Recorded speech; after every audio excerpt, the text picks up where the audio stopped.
जय श्री राधे कृष्ण। प्रिय मित्रों, वीडियो को शुरू करने से पहले आइए प्रार्थना करें। हे कृष्ण, जो भी भक्त आज इस अमृतवाणी को सुन रहा है, उनके जीवन में आपकी कृपा सदा बनी रहे और उनके सभी कष्ट दूर हों। मित्रों, इस अद्भुत वाणी को सुनने से पहले अपने विचार और भक्ति को व्यक्त करते हुए नीचे कमेंट में राधे राधे जरूर लिखें। आपकी यह भक्ति हमारी इस यात्रा को और भी अद्भुत बनाएगी। साथ ही यदि आप हमारे चैनल धर्म प्रवाह पर नए हैं तो अभी सब्सक्राइब करें और घंटी के बटन को दबाएं ताकि आप हमारी हर नई भक्ति यात्रा का हिस्सा बन सकें। तो चलिए बिना देरी किए इस दिव्य यात्रा की ओर बढ़ते हैं। श्री कृष्ण कहते हैं, जिंदगी में अगर चोटें ना खानी हो तो अकेले जीना सीखो। अकेले जीना सीख जाता है इंसान जब उसे पता लग जाता है कि अब साथ देने वाला कोई नहीं है। अकेले होना और अकेले रोना कई बार इंसान को बहुत मजबूत बना देता है। हो सके तो अकेले रहना सीख लो। जिस पर आप सबसे ज्यादा निर्भर रहेंगे वहीं सबसे ज्यादा आपको दर्द भी देगा। अकेले चलना सीख लो। जरूरी नहीं जो इंसान आपके साथ है वह कल भी तुम्हारे साथ होगा। अकेले रहने का भी अलग सुकून है, ना किसी के आने की खुशी और ना किसी के छोड़ जाने का गम। दिल के सच्चे लोग भले ही जीवन में अकेले रह जाते हैं, लेकिन ऐसे लोगों का साथ भगवान जरूर देते हैं। जिंदगी अनेक मुश्किलों से भरी हुई है और उन मुश्किलों का सामना अकेले ही करना पड़ता है। आपकी समस्या यह है कि आप उन लोगों के लिए भी समंदर पार कर लेते हैं जो आपके लिए एक पुल तक पार नहीं करते। अपमान करके दुश्मन बनाने से अच्छा है प्यार करके दोस्त बनाना। पतझड़ हुए बिना पेड़ पर नए पत्ते नहीं आते, ठीक उसी तरह कठिनाई और संघर्ष के बिना इंसान के अच्छे दिन भी नहीं आते। आपकी राय बहुत जरूरी है, नहीं तो आप खामोश रहेंगे और लोग अपनी मनमानी करते रहेंगे। मूर्ख इंसान अपना तो नुकसान करता ही है, लेकिन जो उसकी मदद करता है उसका भी नुकसान करता है। कहते हैं कि धर्म पैसों से बढ़कर होता है, लेकिन मंदिर में जल्दी दर्शन करने के लिए अधिक पैसे देने पड़ते हैं। क्या आपने कभी सोचा है कि बदले जमाने के साथ लोगों का रहन सहन तो बदल ही रहा है, साथ ही जीने का तरीका भी बदल रहा है।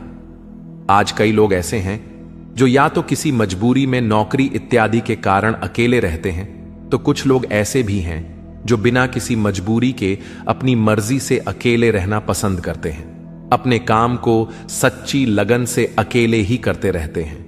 जो लोग अपनी मर्जी से अकेले रहते हैं उनमें तो बहुत कुछ बुनियादी गुण होते हैं। ऐसे लोग जीवन में जल्दी ही बहुत कुछ हासिल कर लेते हैं।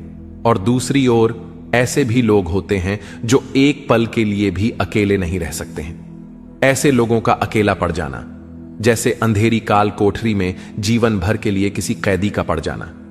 फिर ऐसे लोग इस भाग दौड़ भरी जिंदगी में उलझ जाते हैं क्योंकि इनको अकेले रहना पसंद ही नहीं, खुद के लिए समय ही नहीं, खुद के कामों के लिए समय ही नहीं। फिर ऐसे लोग यह सोच के पछताते हैं कि काश इस भाग दौड़ भरी जिंदगी से दूर होकर खुद के लिए समय निकाला होता तो आज ऐसे दिन नहीं आते।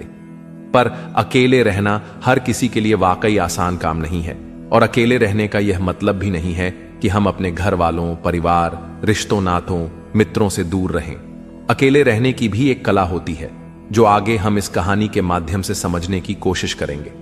हम कैसे एकांत में रहकर अपने काम को, सम्मान को, अपनी प्रतिष्ठा को, अपने उज्जवल भविष्य को कैसे आगे बढ़ा सकते हैं। हम अकेले रहने के उन 7 अमूल्य गुणों के बारे में भी जान लेंगे, तो आप अंत तक इस वीडियो को जरूर देखें। एक व्यक्ति एक गुरुवर के पास आया और बोला, गुरुदेव, मेरे दुख का कारण क्या है। वे गुरुवर बहुत ही बड़े आत्मज्ञानी थे। गुरुवर ने कहा, अपने आप को चीजों से चिपका लेना, चीजों को पकड़ लेना और उन चीजों के प्रति आसक्त होकर उनके पीछे भागना ही तुम्हारे दुख का कारण है। उस व्यक्ति ने गुरुवर का धन्यवाद अदा किया और कहा कि गुरुदेव, आपने तो मेरी समस्या का समाधान कर दिया है। उस व्यक्ति ने कहा कि मैं इतने दिनों से अपनी समस्या का समाधान चाहता था। आपका धन्यवाद गुरुदेव। यह कहकर वह व्यक्ति वहां से जाने लगा। गुरुवर ने कहा कि पूरी बात तो सुन लो। उस व्यक्ति ने कहा, नहीं गुरुदेव, आपका इशारा मिल गया है, बस वही काफी है, और समझदार को इशारा ही काफी होता है। 1 महीने बाद वह व्यक्ति फिर से गुरुवर के पास आया। इस बार उस व्यक्ति का हाल बहुत बुरा था। वह बहुत दुखी था। और सीधे गुरु के चरणों में गिर गया और कहा, गुरुदेव, आपने जो कहा था मैंने वैसे ही किया, पर मुझे सुख नहीं मिला, मुझे तो और दुख मिल रहा है। गुरुवर ने उस व्यक्ति से पूछा, तुमने ऐसा क्या किया? उस व्यक्ति ने कहा, मुझे अपने परिवार वालों से, मित्र रिश्तेदारों से दुख मिल रहा था, तो मैंने उन्हें छोड़ दिया और छोड़कर चला गया। 2-4 दिन तक तो मुझे बहुत अच्छा लग रहा था, परंतु धीरे धीरे मुझे उनकी याद आने लगी। अपने माता पिता, अपनी पत्नी, अपने बच्चे याद आने लगे। रिश्तेदार, यहां तक कि अपने शत्रु भी मुझे याद आने लगे। इतना दुख तो मैंने उनके पास रहकर भी नहीं जाना था, जितना कि उनसे दूर होकर दुखी हो गया हूं। इसीलिए आज मैं घर वापस जाने के लिए निकला था और आपके पास आ पहुंचा। आपने मुझे इतनी गलत सलाह क्यों दी, गुरुदेव?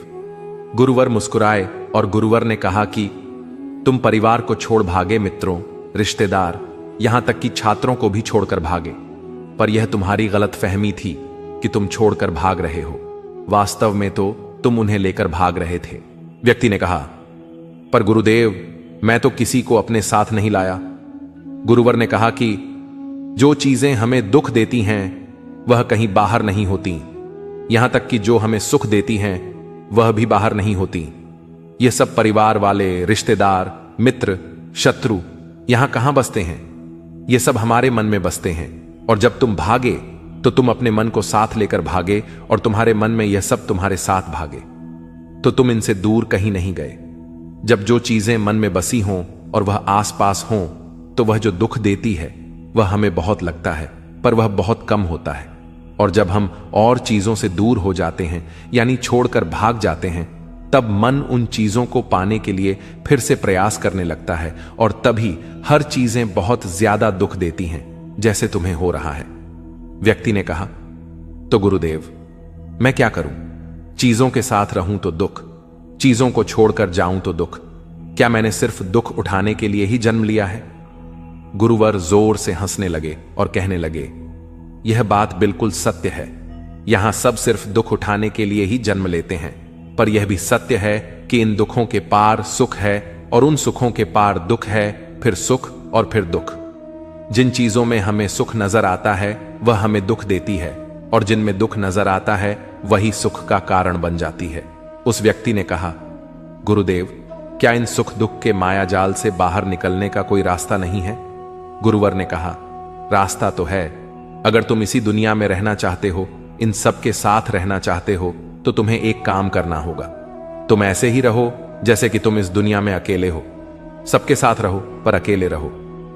उस व्यक्ति ने कहा, पर गुरुदेव, ऐसा कैसे हो सकता है? गुरुवर उस व्यक्ति को एक जगह पर ले गए जहां एक मेला लगा था और वहां बहुत भीड़ थी। गुरुवर ने कहा, देखो अपने आसपास, यहां किसी को जानते हो क्या? वह व्यक्ति ने कहा, नहीं गुरुदेव, यहां तो कोई भी मेरी जान पहचान वाला नहीं है। गुरुवर ने कहा, क्या तुम यहां अकेले हो? व्यक्ति बोला, हां गुरुदेव, बिल्कुल अकेला हूं। गुरुवर ने कहा, नहीं, तुम्हारे मन में कुछ चल रहा है, तुम अकेले नहीं हो। फिर उस व्यक्ति ने कहा, हां, मैं जल्द से जल्द अपने घर जाना चाहता हूं, अपनी पत्नी से, अपने बच्चों से, अपने माता पिता से मिलना चाहता हूं और अपने मित्रों से मिलना चाहता हूं। वही मेरे मन में चल रहा है। गुरुवर ने कहा, अब यह सब भूलकर आंखें बंद कर लो और अपना पूरा ध्यान यहां होने वाली आवाजों पर लगा दो। व्यक्ति ने ऐसा ही किया, और जैसे ही उसने अपनी आंखें बंद की और सारा ध्यान वहां हो रही आवाजों पर लगा दिया, उसे एक अकेलापन, एकांत महसूस हुआ। उसे लगा कि वह इतनी बड़ी भीड़ में भी अकेला है।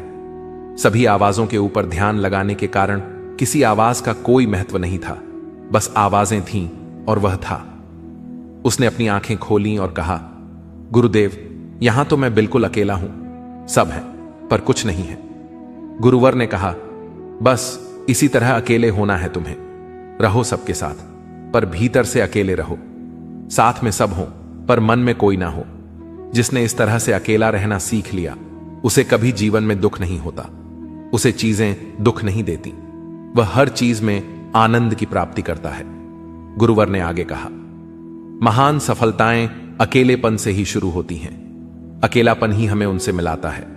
अपने अकेलेपन को नकारात्मक मत समझना, बल्कि उसे एकांत समझकर खुद को जानने का प्रयास करो। जब तुम्हें एकांत पसंद आने लगे, तब इसका मतलब यह होगा कि तुम्हारा वास्तविक वजूद तुमसे मिलना चाहता है। इसलिए अपने इसी एकांत प्रेम का सम्मान करो। गुरुवर बोले, मैं तुम्हें ऐसी 7 खूबियों के बारे में बताता हूं जो अकेले रहने वाले लोगों में पाई जाती हैं और उन्हें दूसरों से अलग और बेहतर बनाती हैं। गुरुवर ने कहना शुरू किया, पहली खूबी जो एकांत में रहने वाले लोगों में पाई जाती है वह यह है कि ऐसे लोग दूसरों की तुलना में खुद के प्रति ज्यादा जागरूक होते हैं।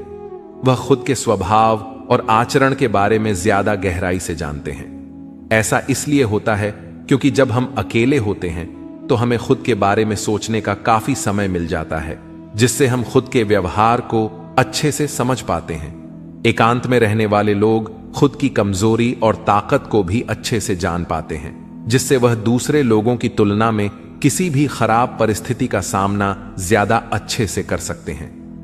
गुरुवर ने कहा, अकेले रहने वाले लोगों की दूसरी खूबी यह है कि यह सकारात्मक सोच वाले लोग होते हैं। जब बहुत से लोग हमारे साथ होते हैं तो वहां एक दूसरे की तुलना, जलन, घमंड, लालच जैसे कुविचार अपने आप ही मन में आने लगते हैं और फिर इंसान इन विचारों के वश में आकर उल्टे सीधे काम करने लगता है। हालांकि ऐसा नहीं है कि एकांत में रहने वाले लोगों के मन में यह विचार नहीं आते, लेकिन वह क्योंकि अकेले हैं इसलिए दूसरों की तुलना, जलन, घमंड जैसे विचार उनके मन में दूसरों की तुलना में थोड़ा कम आते हैं। साथ ही अकेले रहने की वजह से उन्हें खुद के बारे में सोचने का ज्यादा समय मिल जाता है, जिससे वह अपने नकारात्मक विचारों को पहचान कर उन्हें कम कर सकते हैं, जिसके कारण ऐसे एकांत में रहने वाले लोग ज्यादा सकारात्मक होते हैं। अकेले रहने वाले लोगों की तीसरी खासियत यह होती है कि यह लोग ज्यादा अनुशासित और आत्मनिर्भर होते हैं, क्योंकि अकेले रहने वाले लोगों को अपने ज्यादातर काम खुद से ही करने पड़ते हैं, इसलिए यह दूसरों की तुलना में ज्यादा आत्मनिर्भर होते हैं। साथ ही ऐसे लोगों को दूसरों का काम भी पसंद नहीं आता। यह अपना काम खुद करने पर ही भरोसा रखते हैं। साथ ही यह लोग कोशिश भी करते हैं कि दूसरों से कम सहायता लेनी पड़े, क्योंकि ऐसे लोग आत्मनिर्भर और अपने काम को लेकर स्पष्ट होते हैं, इसलिए ऐसे लोग अनुशासित भी होते हैं। यह अपने समय की कद्र करते हैं और दूसरों का भी समय बर्बाद नहीं करते हैं। अकेले होने की वजह से ऐसे लोग एक निश्चित दिनचर्या का पालन भी करते हैं, जिससे यह लोग ज्यादा व्यवस्थित होते हैं और यह भी इनके अनुशासित होने का एक कारण है। गुरुवर ने आगे कहा कि अकेले रहने वाले लोगों की चौथी खासियत होती है कि यह लोग किसी भी चीज के बारे में बड़ी ही गहराई से सोच सकते हैं, किसी भी चीज के बारे में बड़ी बारीकी से और गहराई में जाते हैं। यह अकेले रहने वाले लोगों की सबसे बड़ी खासियत होती है। इसलिए जितने भी लेखक, कवि और बड़े बड़े काव्यों की रचना हुई है, उन सभी को एकांत में रहना पसंद था, क्योंकि जब कोई व्यक्ति एकांत में होता है तो वह अपने अंदर की आवाज सुन पाता है। जितने भी बड़े आविष्कार हुए हैं उन सब की शुरुआत एकांत में हुई थी, क्योंकि एकांत में रहकर ही किसी भी चीज के बारे में बड़ी बारीकी से सोचा और समझा जा सकता है।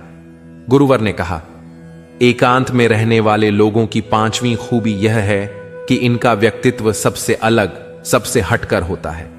और वे लोग जो ज्यादातर दूसरे लोगों के साथ रहते हैं या अकेले रह नहीं पाते, वह कितनी भी कोशिश कर लें, लेकिन जाने अनजाने में ही सही, लेकिन दूसरों के साथ व्यक्तित्व का कुछ हिस्सा उनके अंदर आ ही जाता है। दूसरों की आदतें, दूसरों के विचार उनके अंदर प्रवेश कर ही जाते हैं, जिससे उनके व्यक्तित्व में वह अनूठापन, वो निरालापन नहीं आ पाता। उनका व्यक्तित्व कई सारे लोगों के व्यक्तित्व का मिश्रण होता है। और एकांत में रहने वाले लोग अपना ज्यादातर समय अपने साथ बिताते हैं, इसलिए दूसरों की बातों और विचारों से बहुत ही कम प्रभावित होते हैं। इनके अपने जीवन को जीने के खुद के बनाए नियम और कायदे होते हैं, जिनका यह पालन करते हैं। यह किसी से भी आसानी से प्रभावित नहीं होते, इसलिए ऐसे लोगों की शख्सियत सबसे हटकर और सबसे अलग होती है। इसलिए इनके व्यवहार में एक अलग ही निरालापन होता है, जो किसी दूसरे व्यक्ति को पसंद आ भी सकता है और नहीं भी। गुरुवर बोले, छठी खासियत जो एकांत में रहने वाले लोगों में पाई जाती है, अकेले रहने वाले लोगों के दूसरे के साथ रिश्ते गहरे और मजबूत होते हैं। हालांकि अकेले रहने वाले लोग ज्यादा लोगों से अपने संबंध नहीं बनाते, लेकिन यह जितने भी लोगों से संबंध बनाते हैं सच्चे दिल से बनाते हैं। ऐसे लोगों के बहुत ही कम दोस्त होते हैं, लेकिन जितने भी होते हैं यह उनसे अपनी दोस्ती पूरी ईमानदारी से निभाने की कोशिश करते हैं। अक्सर लोगों को यह लगता है कि एकांत में रहने वाले लोग बहुत कम बात करते हैं, लेकिन उनसे पूछिए जिनसे यह दिल से जुड़े होते हैं उनसे कितनी बातें करते हैं। ऐसे लोग इन्हें अपना मान लेते हैं और वो इनके सामने अपनी पूरी दिल की बात रख देते हैं। अकेले रहने वाले लोग बहुत ही कम लोगों के साथ संबंध तो रखते हैं, लेकिन जरूरत पड़ने पर वह अपनी तरफ से पूरी मदद करने के लिए भी तैयार रहते हैं। इसीलिए इनके रिश्ते कम लोगों से तो होते हैं, लेकिन जिनके भी साथ होते हैं बहुत मजबूत होते हैं। 7वीं खासियत यह होती है कि अकेले रहने वाले लोग मानसिक तौर पर और भावनात्मक रूप से बहुत मजबूत होते हैं, क्योंकि उन्हें पता होता है कि अगर आज कोई समस्या उनके ऊपर आ जाती है तो उन्हें अकेले ही उस समस्या से निपटना पड़ेगा। ऐसा बार बार करने से उनके अंदर खुद के प्रति आत्मविश्वास बढ़ जाता है और आत्मविश्वास व आत्मसम्मान के बढ़ने से वे मानसिक और भावनात्मक तौर पर और मजबूत होते चले जाते हैं और वे लोग यह मान लेते हैं कि ऐसी कोई समस्या नहीं है जिसे वह अपनी दृढ़ इच्छा शक्ति के दम पर हरा ना सकें। और यही एक ऐसी सोच होती है जो दूसरों से उन्हें अलग बनाती है। इतना कहकर गुरुवर चुप हो गए और उस व्यक्ति ने कहा, गुरुदेव, आपकी सारी बात ठीक है, लेकिन यह कब कहा जा सकता है कि अकेलापन एक वरदान है? यह सुनकर गुरुवर ने कहा, अकेलापन हमेशा से ही एक वरदान रहा है, अगर हम उस समस्या को पूरी एकात्मता के साथ उपयोग कर पाएं। जब हम दुनिया के लोगों के साथ होते हैं तब हम भीड़ का हिस्सा बनते हैं, लेकिन जब हम अकेले होते हैं तब हम खुद के साथ होते हैं। तभी हम अपने समय का सदुपयोग, खुद का आकलन, खुद के शौक भी बातों पर अच्छे से ध्यान दे सकते हैं, अपनी कमजोरियों पर भी काबू पा सकते हैं, या ऐसा कह सकते हैं कि सच में अच्छाई की राह और इंसानियत की मंजिल भी पा सकते हैं। उस व्यक्ति को गुरुवर की बात समझ आई और वह गुरु का धन्यवाद कर अपने घर चला जाता है। इससे हम इतना तो समझे कि जिन जिन चीजों को हम पाना चाहते हैं वह तब तक हमें दुख देती है जब तक कि हम उसे पा ना लें, और जब हम उसे पा लेते हैं तब वह फिर से हमें दुख देती है कि वह कहीं हमसे छूट ना जाए, और जब वह हमसे छूट जाती है तब वह फिर से हमें दुख देती है, उसके जाने का दुख जो बहुत गहरा होता है। जीवन भर हम एक चीज को पकड़ते हैं, फिर दूसरी चीज को पकड़ते हैं, फिर तीसरी चीज को पकड़ते हैं और पीछे की चीजों को विदा करते रहते हैं। इसी तरह हम सुख को पकड़ते हुए दुख को पकड़ते ही चलते हैं। पर जिस व्यक्ति ने अकेला रहना सीख लिया तो वह परिवार में, समाज में सब कुछ करते हुए आनंद की प्राप्ति करते रहते हैं, सारे कार्यों को पूरा करते हुए सुख से जीता है और जीवन को आनंद से व्यतीत करता है। दोस्तों, इस वीडियो में बस इतना ही। आशा करते हैं कि आपको इससे बहुत कुछ सीखने को मिला होगा। मिलते हैं आपसे अगले वीडियो।